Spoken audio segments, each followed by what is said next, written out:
Hello and welcome to the Food Connections podcast, the podcast that connects you with the food you eat. I'm Dr. Laura Winus, a registered nutritionist with an interest in all things related to food and nutrition. I love learning more about the food we eat, how it's made, and getting to know the people involved in making our food. This episode is all about beans. I'm joined by Riikka Gonzalez, who coordinates the Glasgow Food Policy Partnership, which is part of the National Sustainable Food Places Network. Riikka's work includes the development of citywide partnerships and joint working projects that aim to make the food system in Glasgow more sustainable and healthy. She works as part of the team which oversees the development and delivery of Glasgow's 10-year food plan and leads on the citywide food economy and communications working groups. Riikka has lots of previous experience working for many national healthy eating campaigns, undertaking public health research, delivering health-related events and conferences, and providing food education to various groups. She has a master's degree in nutrition, a postgraduate certificate in public health, and is an Association for Nutrition registered nutritionist in public health. Delighted that she's joining me today. Hope you enjoy listening. So I'm really excited this morning to be chatting with Riikka Gonzalez, who did a lot of work on the Full of Beans campaign. So this podcast is all about beans. So Riikka, how are you this morning? Well, I am actually full of beans this morning. It's nice and sunny in Glasgow. Thank you so much for having me. Brilliant. Did you have beans for breakfast this morning? I did not have beans for breakfast this morning, but full of energy from other healthy food. Excellent. No, good to hear it. I think last time we spoke was down in London. Actually, we bumped into each other at a Nutrition Society conference. And I think the rest of the time we've just been emailing and connecting on LinkedIn. I think that's how we kind of know each other, isn't it? Yes, that's right. Yes, I've been following all the work that you've been doing with Nutrition Scotland and, various other projects. So really good to speak to you again. Yeah, I guess it's a small world with in nutrition, with connecting with fellow registered nutritionists. So good to chat with you this morning. So do you want to give a little bit of background, first of all, about, I guess, your career background and what you do in your role at the moment? Yes, well, I coordinate the Glasgow Food Policy Partnership, which is a multi-sector partnership with partners from public, private and voluntary sector organizations. Most of them from Glasgow, some of them are also national. And we are part of the UK-wide Sustainable Food Places Network. There are around 160 other cities and places that are part of this network. And quite a large part of my work involves working as part of the Glasgow City Food Plan team. It's a 10-year plan, which kind of provides a framework for any food-related work in the city, and it aims to make the food system more sustainable, equitable, and healthy at a local level. So a lot of this work involves working with various partners and developing new projects linked to the food plan. And it also includes work on citywide campaigns like the Full of Beans and communicating the work of our partners and any sort of food-related developments. I've been in this role for about 7 years now. And before this, I worked on various food-related projects, including some national healthy eating campaigns. I've also managed lots of nutrition and health-related conferences and training courses and run cookery and healthy eating classes for lots of different groups, children, young people, old people, you name it, and have worked with some academics doing some nutrition research in the past as well. So always done something food related, really. Yeah, and such a vast experience of kind of public health nutrition and working in different sectors. I love it. And we chatted briefly before about one of the projects that you've been involved in, which is all about beans. So the Full of Beans campaign. How did that come about? Well, I'm a bit of a bean enthusiast myself. So I had been following the global Beans is How campaign for a while. And I was then contacted by my colleague Jenny McGilvery from the Glasgow Community Food Network and their Food and Climate Action team. She had just come back from a Slow Beans event in Europe, and she came back full of enthusiasm for beans. This would have been around October 2023. So we got together and thought it would be great to create a new campaign highlighting all the amazing benefits of beans. We had been running sort of vegetable-related campaigns in Glasgow before that I had been involved in. We then asked my colleague Talia Krukot, who is or was our Good Food Movement coordinator at the time, to come on board to create some really eye-catching materials for the campaign and some fun engagement and communications activities.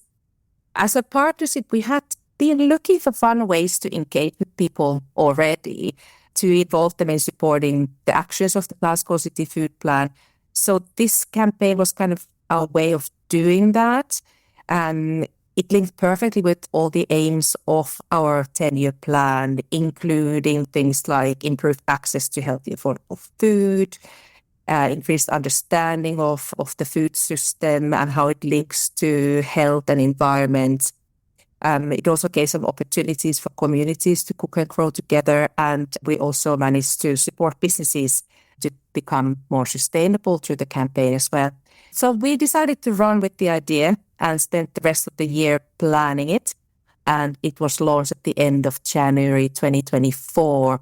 And it then ran until the end of September that year. So it was quite a relatively long-running campaign that allowed us to do quite a few different things. Yeah, I love how you say it's kind of partnership working, and you were doing things focusing on the health aspect and the cooking aspect and getting businesses involved. That sounded like that was quite a key, important component of it. Is that how you thought it would work? Yes, we wanted to make it really easy for everyone to get involved in the campaign. So we didn't want to just concentrate on businesses or just concentrate on schools. We thought, let's bring them all together under the same campaign and see what happens. Maybe it was crazy, but that's what we did.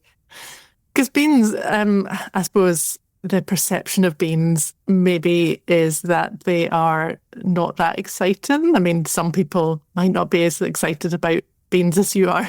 But what did you find helped most about getting people more interested in beans or used to having beans in their foods? Well, we did a bit of an evaluation about the campaign and how it did. And I think most of the attendees told us that they really liked the sort of hand-on experiences. They liked the cookery sessions we did and the bean growing sessions. We also ran a social media campaign as well. We asked restaurants to put beans on the menu, got many community organizations together.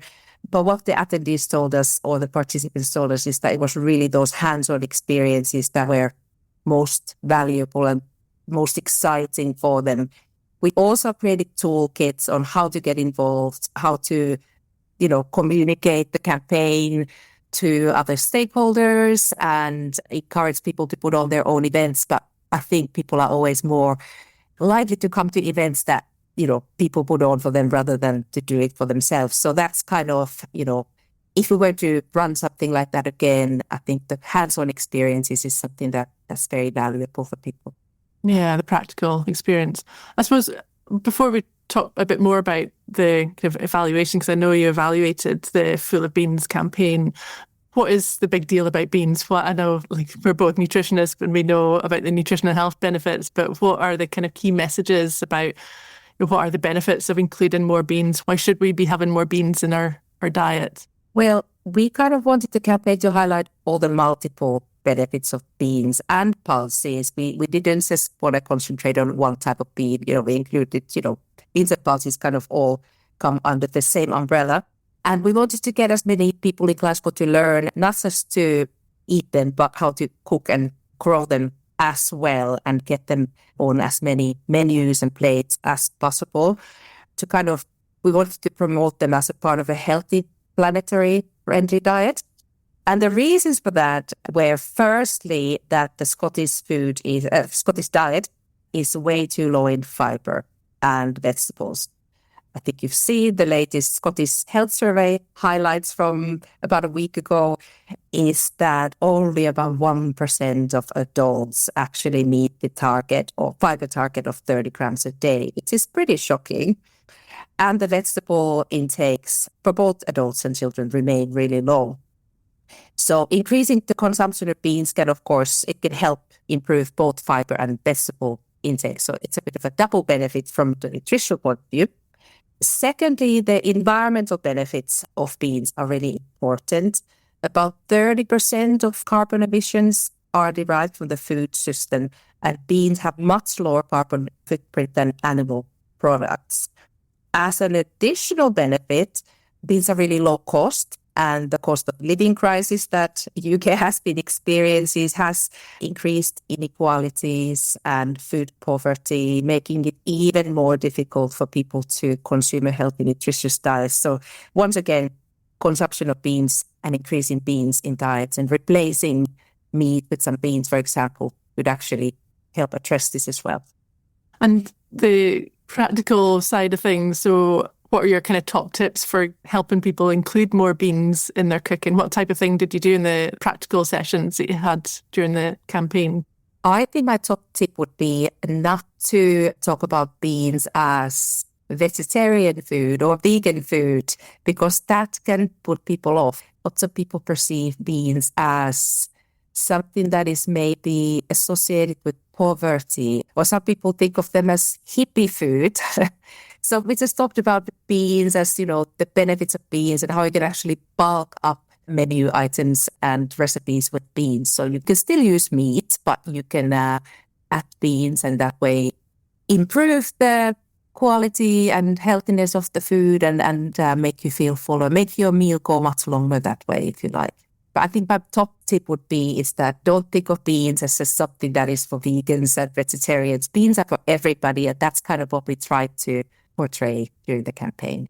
And it's actually maybe quite a good way of trying to incorporate more beans in meat dishes as a gradual way of transitioning, or to get more used to including beans. And I suppose different cuisines as well might have recipes or dishes that kind of incorporate a mixture. And we always talk about variety in the diet, which is key. So as you say, different types of beans is good to experiment with. Did you find people maybe are quite familiar with baked beans and tomato sauce? That's kind of the common thought, I suppose, when you first talk about beans, is maybe those types of beans, but there are many others. Yes, I mean, bean consumption in the UK is really quite low compared to the global average, and most beans are consumed as baked beans, which of course are full of sugar, full of salt, so not the greatest health-wise. But also, I suppose the other sort of really common Scottish way of eating beans is your lentil, or pulses is your lentil soup, your Scots broth. So people are used to eating pulses in that way. But if you think about it, trying to educate people about it's okay, you can actually use stews, beans can actually be your main course. That is not something that is part of the Scottish cultural heritage yet. Yet, yeah. But that's what we are hoping to change the perception of beans, and so are lots of other people as well. Yes, so there's still lots of work to do. Lots of opportunity. I mean, you did all this amazing campaign back in 2024, and you also did an evaluation of it as well. So I was wondering if you could talk about some of the learnings, or what that highlighted as, what worked well, what maybe didn't work as well. What did the evaluation show of the campaign? Yeah, so we did this evaluation with the help of funding from the Scottish Alliance of Food, which was fantastic. And we managed to get Dr. Emily Armstrong from the University of Glasgow to evaluate the campaign for us. And her main findings were that people really loved getting into the bean action. So there were about 500 people that got involved in some of our live events. I was saying to you before that people really loved the hands-on experiences. And those who attended, they said that the events were quite interesting, engaging, and informative. We also had quite a big social media reach, about 44,000 impressions. So people were quite interested in what we were doing. Obviously, we were only a small team, so there were only so many events that we were able to put on during the campaign. We also had 8 restaurants who put beans on the menu as part of the Global Beans on the Menu Challenge, which was fantastic. And Most of the attendees did tell us that they did add more beans to the diet as a result of the campaign, but they did prefer sort of charred, tinned or canned beans instead of the dried beans, just because they were more time-consuming and a bit more impractical at the large scale, or, you need a bit more skill to cook with dried beans. They can, of course, be more economic to buy, but then you might have to spend more money on energy and, cooking them. But one of the successes of the campaign was definitely working with the Glasgow City Council School Catering. They developed new bean-based dishes, which now appear on all the menus for both primary and secondary school. So that's, I think, about 37,000 meals a day that they serve. Obviously, not all of those meals are beans, but they won a Scottish School Food Award for their involvement in the campaign. So that was definitely one of the big successes of the campaign. So I was going to ask, how did the children take to the beans in the school meals? Yes, well, they actually told us that it was very much about bringing children along to the journey. So they developed these recipes with the Food for Life team from the Soil Association. And they organized tastings with pupils from both primary and secondary schools in order to decide which recipes actually would work on the menu. So they added things like Mexican wrap with beans on the menu. So I don't think it's necessarily been easy. I think they have reported that if you hide the beans in dishes such as macaroni and cheese, they apparently work really well as a binding agent. So I think it's butternut squash with some butter beans. So the kids don't actually know that they're eating beans. So those kind of methods apparently work better. But what is really positive is that the team has told us that the campaign really influenced them to prioritize pulses and vegetables when developing any new menu items and when speaking to suppliers. So it's definitely going in the right direction. But it's not always easy to bring kids along with you with any new menu items, is what I hear. Yeah, but no, that's good that you had a variety of menu options, and also that developing new menus, the catering at the schools are now thinking more about beans and when they're developing new recipes. So that sounds really good. Any other successes or things that worked well? Well, one of the restaurants that took part in the Beans on the Menu challenge, they included seasoned butter beans as their monthly special, and they thought that they were very popular. They were on the menu for a month, and they sold about 1,200 portions of them over 25 days, which is, quite a large portion for them.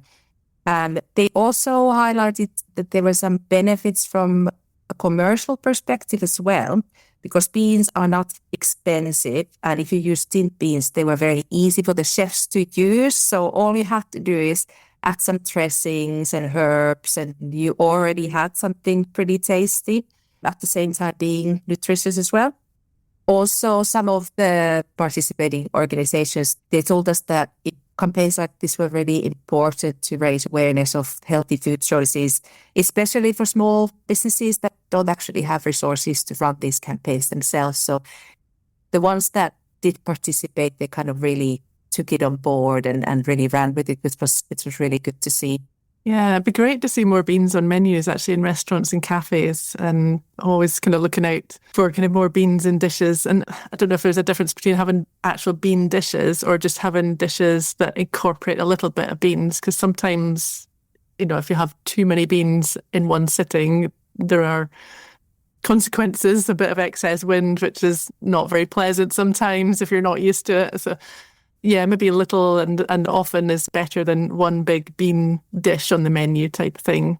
Yes, I completely agree with you. You don't have to have a fully bean-based dish. And I think just eating some beans most days, incorporating them in the dishes you would have already is maybe the best way to go. And not just go all bean crazy all at once, because as you say, it might cause some. So I think it's, introducing things gradually is probably the best way. The other thing about who had included beans on the menu, the University of Glasgow, they didn't actually at the time have resources and time to devote to the campaign while we were running it. However, they embraced it after the campaign. So they have included beans in all their different catering outlets. There are quite a few around the campus, and they are quite proud of that work. So we are, regularly meeting with their catering team to see how those dishes are doing. So they seem to be quite popular with the students. Great. Well, that's good to hear. And you also did some work or activities around growing beans, is that right? So how did that go? Yes, well, the growing part didn't quite go according to plan. So I'm not a grower myself, so I don't have the growing experience, but you can definitely grow some bean varieties in Scotland. And we did ask some community gardens and some market gardens to take part in the growing trials. But 2024 was, of course, the wettest year of the century. So a lot of the growing trials didn't actually work at all. However, some bigger scale growers still managed to showcase some nice variety of different types of beans that they managed to grow in polytunnels and greenhouses. So it absolutely can be done. Our team also created a simple growing guide, which is in our Full of Beans storybook, which was created at the end of the campaign. And it includes instructions created with the Glasgow Seed Library on seed saving and growing some bean varieties suited for the Scottish climate. These include, I'm sure there are plenty of others, but in the growing guide, we have instructions for growing French beans, runner beans, dwarf beans, soybeans. So it definitely can be done. It's just that the weather wasn't the best growing here in 2024. Yeah, but it's worth trying again. Yes, it's definitely, and as part of my work, I often visit community gardens. And just last week, I went to a garden and they were telling us how well some of the bean varieties grow there. So it definitely can be done. It is not done in Scotland on a larger scale at the moment, for human consumption anyway. Yeah, we certainly find that when we were developing the Scottish Eat Well Guide, when I developed that with Nutrition Scotland last year, we found commercially grown beans yet in Scotland is not a huge thing, apart from broad beans or fava beans, which are represented in the Scottish Eat Well Guide. But yeah, it'd be great to get some more beans commercially grown in Scotland, because they are, as you said earlier, they're good for the environment or the soil health. They fix nitrogen, is that right? Yes, they fix nitrogen in the soil. They also lock the carbon. And also they don't require as much water to grow as many other varieties. You need much more water to grow, to produce meat, for example, or some other grains. So they contribute much less to the global warming than animal products or some processed plant-based alternatives. There are, of course, plenty of those. And it's really good to see that the Eat Well Guide actually prioritizes beans rather than the highly processed vegetarian options or plant-based options. Yeah, best to focus on the whole foods first. Absolutely. So great work with doing the work in the first place. Sounds a huge amount of effort to get all that collaboration and coordination required for the project, and then to evaluate it and figure out what you learned from it. It's all really important steps. So what are the kind of next steps, would you say? What's next on the Bean agenda? Well, the official campaign is finished. However, we managed to get some extra funding from the Adam Smith Business School at the University of Glasgow. So Emily, who did our original research, is actually going to do research a year after the campaign to find out the longer term effects. So they will be talking to our original campaign stakeholders to find out, have they managed to continue the work with beans as what they did during the campaign, and what are they doing at the moment. And we're also putting on an event at the university for the campaign stakeholders and some new organizations who are quite interested in beans and were interested in the campaign. And we will showcase some other bean-related work that is happening in Glasgow and UK as part of that event as well. So the world of beans is quite small, really. So a lot of us said, if you work on beans, we all tend to know about it. Yeah, it's great that hopefully the attention is going to be shifting away from, it seems to be protein and everything at the moment in terms of the marketing and food products being marketed. But we do generally have enough protein in the diet, but fibre and beans seems to have been forgotten about. But hopefully that's going to change with projects like you're doing yourself. And I know Veg Power and the Food Foundation have just partnered up with Beans is How as well to get the nation kind of eating more beans, which is a really exciting project just launching in November.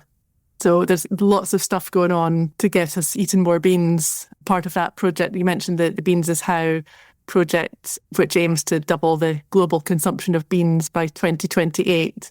And I think reading some of the stats on Veg Power on their website about the bean campaign they're doing, as you mentioned before, we're not eating a lot of beans. On average, we eat about a third of a portion of beans a day currently, which is not very much at all. And surprisingly, over 40% of people don't eat any beans, which is really quite sad in a way.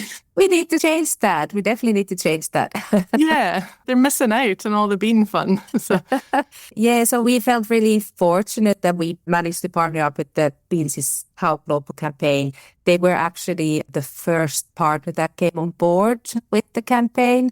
They said yes straight away, and we managed to use some of their campaign resources, which was really helpful since our team was only 3 people. We were, there's only so much that we could do with the resources and staffing that we had. So that was really, really helpful. So they are working, of course, all over the world to boost the intake of beans. And they have run campaigns in all the different continents and big cities such as New York. So it's really great. They are doing something, a larger campaign in the UK as well.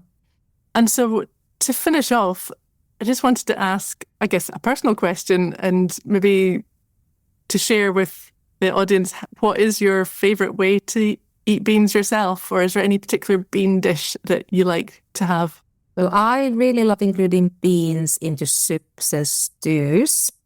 And I think one of the recipes I keep going back to, especially now that the weather's turning colder, is minestrone soup. Okay. The way that I make it kind of changes every time, depending what I happen to have in my cupboards.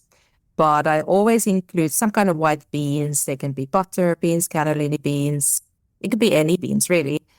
Tin tomatoes. You need some good stock, some nice herbs, and some kind of pasta. Once again, it could be anything you have in your cupboards. It could be macaroni or maybe broken up spaghetti, and lots of vegetables, once again, depending on what you happen to have in the fridge. So it's a good way to use up what you have in the fridge, actually.